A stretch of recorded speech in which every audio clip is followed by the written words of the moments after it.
From the Book of Mysteries by Jonathan Cahn, Day 38. The Door of Evil. How do you deal with temptation, he asked. You resisted it. Yes, he said, but how? I didn't answer. I didn't know what he was looking for. The book of Proverbs reveals how to deal with temptation of a sexual sin, the seduction of an adulteress. It is written, keep your way far from her, and do not come near the door of her house. You see, the best way to deal with temptation is not to deal with it. I don't understand.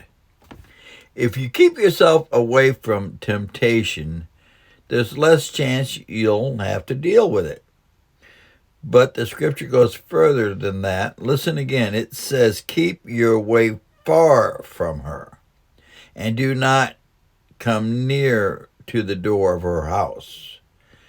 This is an even greater key. It reveals that it's not enough to stay away from temptation.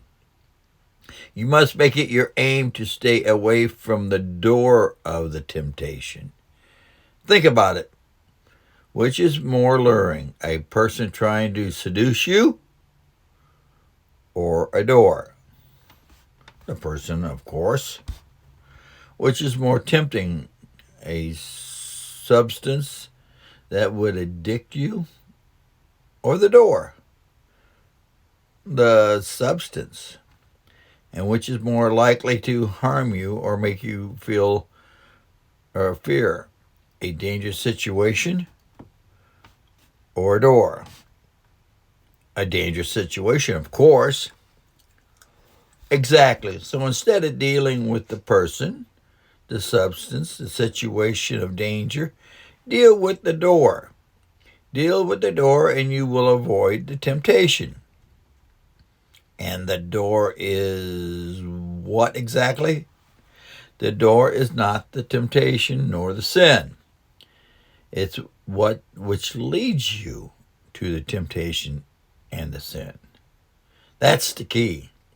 Make it your aim not to only to avoid temptation.